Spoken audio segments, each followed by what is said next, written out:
நானாக இருந்திருந்தால் அவரை இந்த அகத்திற்குள்ளே அனுமதித்திருக்க மாட்டேன். நிறுத்துங்கள் மாமி.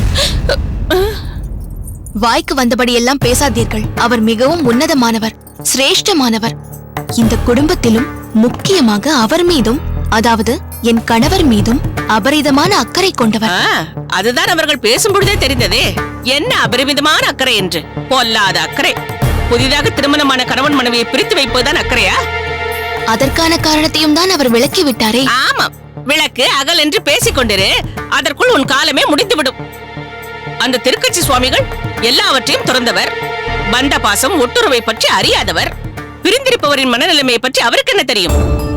நீயே நினைத்துப்பார். ராமானுஜரை பிரிந்து நீ படும் துயரம் உன்னை தவிர வேறு யாருக்காவது தெரியுமா? இல்லை, அவர்களால் அனுபவிக்கத்தான் முடியுமா, உணரத்தான் முடியுமா? எனக்கென்னவோ ராமானுஜர் திருக்கட்சி சுவாமிகள் சொல்படி நடந்தால் உன் வாழ்க்கை கேள்விக்குறியாகி விடுமோ என்றுதான் நினைக்கிறேன். உங்களுக்கு அவரை பற்றியோ இல்லை என் நகத்துக்காரரை பற்றியோ என்ன தெரியும்? இந்த பட்டுவை பற்றி என்ன நினைத்தாய்?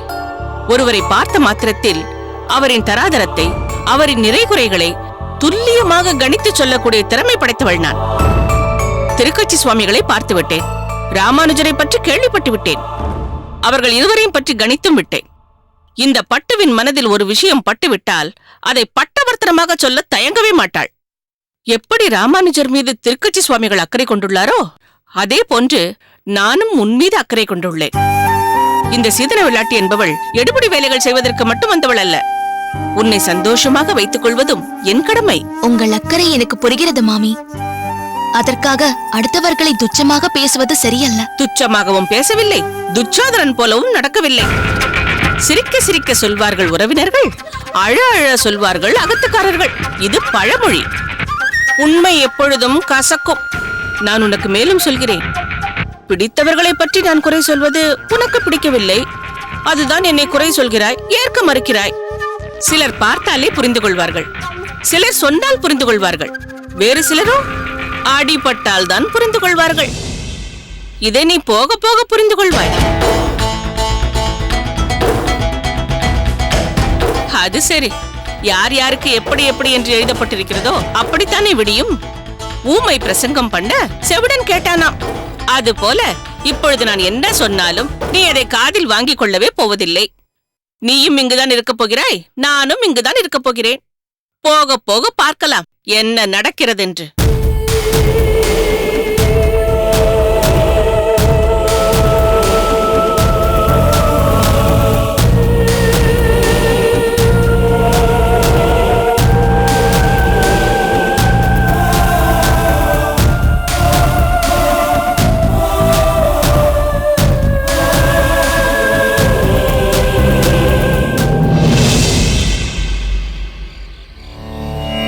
ஆனிரை மேய்க்க நீ போதி அருமருந்தாவதறியாய்.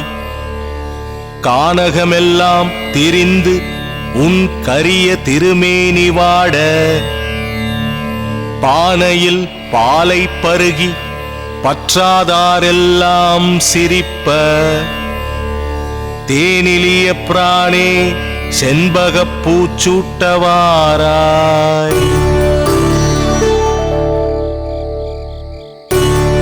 என்பது பெரியாழ்வார் பாசுரம். இது கண்ணன் பானையில் உள்ள கறந்த பச்சைப்பாலை பருகினான் என்று உகவாதவர்கள் பரிகசித்து சொல்லும்படி இருந்தாலும், நீ தேனை காட்டிலும் இனியவன், உன்னுடைய அருமையை நீ அறியாமல் இருக்கிறாய். இவ்வுலகில் உள்ளோருக்கு பிறவி நோய் அறுக்கும் மருந்தாகவும், பரமபதத்தில் உள்ளோருக்கு போக மகிழ்ச்சிக்கு மருந்தாகவும் நீ இருப்பதை நீ அறியாமல் இருக்கிறாய். காட்டிலே திரிந்து உன் திருமேனி வாட்டமடைவதை தவிர்த்து செண்பகப்பூவை சூட்டிக்கொள்ள வருவாயாக என்று பெரியாழ்வார் தன்னை யசோதையாக பாவித்து கண்ணனை வாஞ்சையோடு அழைக்கிறார். ஆழ்வார்களில் பெரியாழ்வாருக்கு வாத்சல்ய பாவம் மிக அதிகம் என்பது இப்பாசுரத்தின் மூலம் தெள்ளத் தெளிவாகிறது சுவாமி. ஆம் பெரிய நம்பி, எப்போதும் பகவானின் மேல் ஓர் பரிவு, பச்சாதாபம் பெரியாழ்வாருக்கு என்றுமே உண்டு. தேனினும் இனியவனே என்கிறார். பகவானின் இனிமைக்கு ஒப்புமை என்று எதையும் குறிப்பிட முடியாது என்றாலும் நம் அனுபவத்தில் தேன் மிகவும் இனிமையாயிருப்பதால் ஒரு பேச்சிற்காக தேனை எடுத்துக் கொண்டுள்ளார் பெரியாழ்வார். மேலும் பிறவி நோய்க்கு அருமருந்தாவான கண்ணன் என்று சொல்லாமல் சொல்லும் வண்ணம் அருமருந்து என்று சொல்லி அதை நீ அறியமாட்டாய் என்று சிறு பாலகனாகவே கண்ணனை எண்ணி தாயுள்ளத்தோடு பாடுகிறார்.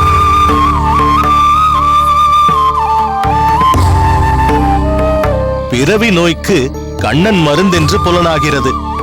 அதுபோல் உடலுக்கு அருமருந்து இந்த நெல்லிக்கனி.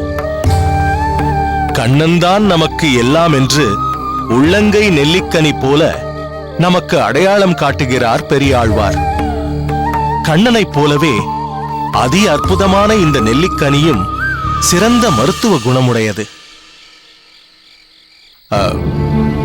ஆமாம் மலராண்டான், இந்த நெல்லிக்கனி நீ ஊரிலிருந்து கொண்டு வந்ததா? முன்பு உட்கொண்டதை விட சுவை இனிமை கூடுதலாக இருந்ததே. அது வந்து சுவாமி, இந்த நெல்லிக்கனி நாம் ஊரிலிருந்து கொண்டு வந்தது இல்லை. அப்படியா? கையிருப்பு இருக்கும்போது இதை ஏன் பறித்து வந்தாய்? சுவாமி, ஊரிலிருந்து கொண்டு வந்த நெல்லிக்கனிகளை திருமாலிருஞ்சோலையிலேயே ஞாபக மறதியாய் வைத்துவிட்டு வந்து விட்டேன் சுவாமி. ஓ, அதுதானா விஷயம்? சரி, இதை எங்கிருந்து பறித்து வந்தாய்? மரம் அருகில்தானே இருக்கிறது. ஊருக்குச் செல்வதற்கு முன்பாக இன்னும் கொஞ்சம் பறித்துக் கொண்டு வருகிறாய்.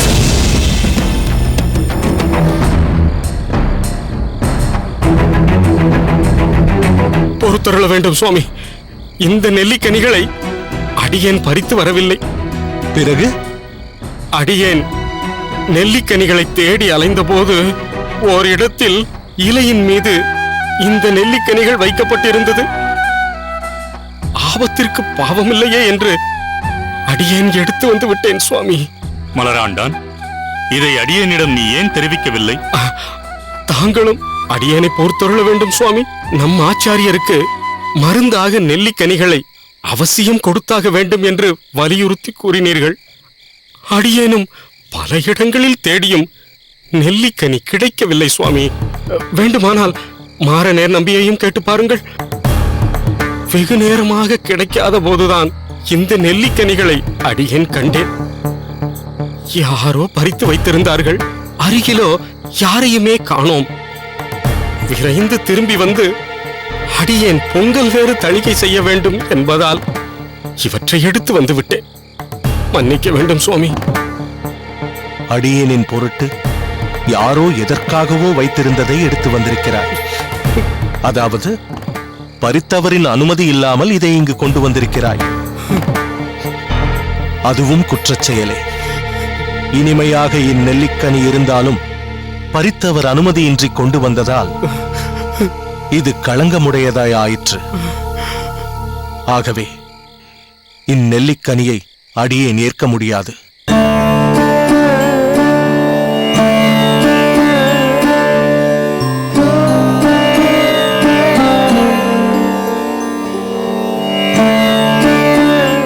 சரி, அடியேனால் உனக்கு இந்த சிரமம் ஏற்பட்டு விட்டது. எனக்காக நீ மிகவும் கஷ்டப்பட்டு பல இடங்களில் தேடி இருக்கிறாய் பாவம். சரி, நாம் நாளை விடியற்காலையிலேயே நம் ஸ்ரீரங்கம் நோக்கி புறப்பட்டு விடலாம்.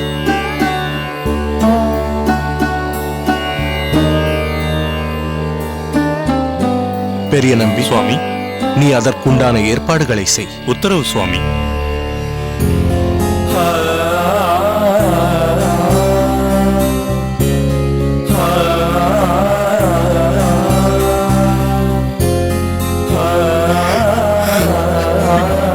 சுவாமி, அடியேனையும் பொறுத்தருள வேண்டும். மலராண்டான், ஆசுவாசப்படுத்திக் கொள். ஆச்சாரியருக்கு தேவையான ஒரு வஸ்துவை எப்படியும் கொண்டு வர வேண்டும் என்ற உந்துதல் உன்னை அப்படி செய்ய வைத்திருக்கிறது. ஆனால் ஆச்சாரியர் அதை ஏற்க மறுத்து விட்டாரே. அவர் மனம் புகக்காத வகையில் அடியேன் நடந்து கொண்டு விட்டேனே. முதலில் உன் கண்ணீரை துடைத்துக்கொள். ஆச்சாரியர் உன்னை தவறாகவெல்லாம் எடுத்துக்கொள்ளவில்லை.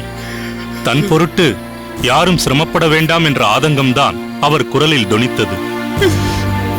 மற்றபடி அந்த நெல்லிக்கனியின் இனிமைச் சுவையைத்தான் வெகுவாக புகழ்ந்தாரே. உன் ஆச்சாரிய விசுவாசத்தை நிச்சயம் அவர் குறைத்து மதிப்பிடவில்லை. எனவே வருத்தம் கொள்ளாதே. மாறனேர் நம்பியும் எவ்வளவோ என்னை தடுத்தான். அடியேன் தான் கேட்கவில்லை. சரி சரி, நடந்தது நடந்துவிட்டது. இயல்பு நிலைக்கு வா. மாறனேர், இவரை ஆசுவாசப்படுத்தி அழைத்து வா. ஆச்சாரியர் அமுது செய்ய வேண்டும். ஆகட்டும் சுவாமி.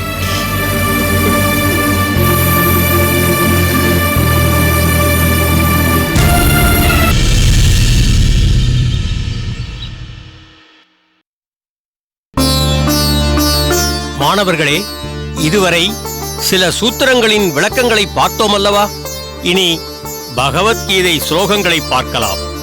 ராமானுஜா, ஏற்கனவே எந்த அத்தியாயம் எடுக்கப்பட்டது? 17வது அத்தியாயம் 18வது ஸ்லோகம் எடுத்து விளக்கப்பட்டது சுவாமி. நல்லது. சரி, இப்போது நாம் கற்று உணர வேண்டியது அதற்கு அடுத்த 19வது ஸ்லோகமான மூடகிராகே நாத்மனோ என்று தொடங்கும் ஸ்லோகத்தில் அறிவற்ற முறையில் செய்யப்படும் தவங்களும் விரதங்களும் தமோகுணத்தில் இருப்பவையாக கருதப்படுகின்றன. சுவாமி, அறிவற்ற முறையில் தவங்கள் செய்யப்படுமா? தாங்கள் சொல்வது வினோதமாக இருக்கிறதே. தவம் செய்பவர்கள் தகுந்த முறையில் தகுந்த குரு உபதேசப்படி செய்வதில்லையா? தகுந்த குரு உபதேசித்தபடிதான் தவம் இயற்றவே ஆரம்பிப்பார்கள். இருந்தாலும் தவத்தின் நோக்கம் முக்கியமல்லவா? ராமானுஜா, இதை தக்க உதாரணம் மூலம் அவர்களுக்கு எடுத்துச் சொல். தங்களின் விருப்பப்படியே சுவாமி. புராண கதைகளின்படி சில அசுரர்கள் பிறரை இம்சிக்க வேண்டி பல கோர தவங்களை மேற்கொள்வர். அதன் மூலம் கிடைக்கும் சக்திகளை தவறான வழிகளில் உபயோகிப்பர். இதைத்தான் தாமச குணத்தில், அதாவது அறியாமை குணத்தில் இருப்பதாக கண்ணன் குறிப்பிடுகிறார். சரியாகச் சொன்னாய் ராமானுஜா. இப்போது உங்களுக்கெல்லாம் விளங்கிற்றா? விளங்கியது சுவாமி. சரி, தவத்தை பற்றி பார்த்தோம் அல்லவா? அடுத்த ஸ்லோகத்திலிருந்து கண்ணன் தானத்தை பற்றி குறிப்பிடுகிறார். இப்பொழுது 17வது அத்தியாயம் 20வது ஸ்லோகம். தாதவ்யம் இதி யத்தானாம் தீயதே உபகாரினே தேசகாலே ச பாத்ரே ச தத்தானம் சாத்விகம் ஸ்மிருதம். நான் மீண்டும் ஒரு முறை அந்த ஸ்லோகத்தை சொல்கிறேன். தாதவ்யம் இதி யத்தானாம் தீயதே உபகாரினே தேசகாலே ச பாத்ரே ச தத்தானம் சாத்விகம் ஸ்மிருதம். ராமானுஜா, எங்கே அதனுடைய அர்த்தத்தை சொல் பார்ப்போம். உத்தரவு சுவாமி. தாதவ்யம் இதயத்தானாம் தீயத்தே அனூபகாரிணி.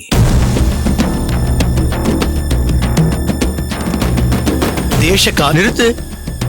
என்ன ராமானுஜா, நான் சொன்னதை நீ சரியாக கவனிக்கவில்லையா? தீயத்தே உபகாரினே என்று நான் சொன்னேன். நீ எப்படி உச்சரித்தாய்? அடியேன் தீயத்தே அனூபகாரிணே என்று உச்சரித்தேன் சுவாமி. இல்லை, உபகாரினே என்று தான் உச்சரிக்க வேண்டும். அதுதான் சரி. உபகாரிணே என்றால் தவறாகிவிடுமே சுவாமி. அனூபகாரிணே என்பதுதான் சரியான பிரயோகம். அதனால்தான் அப்படி உச்சரித்தேன் சுவாமி. என்ன ராமானுஜா, எனக்கே உபதேசிக்கிறாயா? நான் கூறுவதுதான் சரி. நான் சொல்லியபடி அந்த வரியை திரும்பச் சொல்.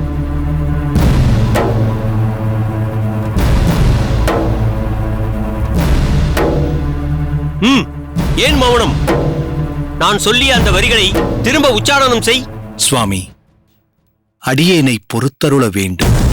அந்த ஸ்லோகம் பகவான் கண்ணனுடைய வாக்கு. எனவே அதை தவறாக உச்சரிக்க அடியேனுக்கு மனமில்லை. அப்படி உச்சரித்தால் அது அர்த்தமும் மாறிப்போகும். அது இன்னும் அபச்சாரமாக போய்விடும் சுவாமி. ஓ, அர்த்தமும் தவறாகி விடுமா? அப்படி என்ன நான் தவறாக அர்த்தம் செய்து விட்டேன்? நீ என்ன சரியாக அர்த்தம் செய்து விட்டாய்?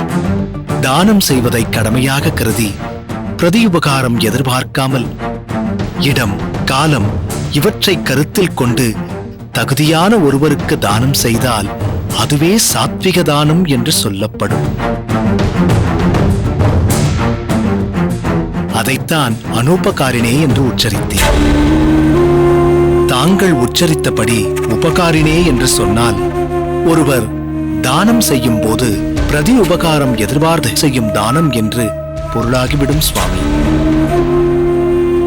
அப்படி செய்தால் அது சாத்வீக தானமாக இருக்காது. மேலும் தாங்கள் உச்சரித்த வாக்கியத்தின்படி உள்ள கருத்தைத்தான் பகவான் அடுத்த ஸ்லோகத்தில் ராஜச தானமாக தெரிவிக்கிறார். நீ சொல்வதை என்னால் ஏற்றுக்கொள்ளவே முடியாது. உபகாரினே என்று நான் உச்சரித்ததுதான் சரி. ஏற்க மறுத்தால் இங்கிருந்து உடனே சென்று விடு.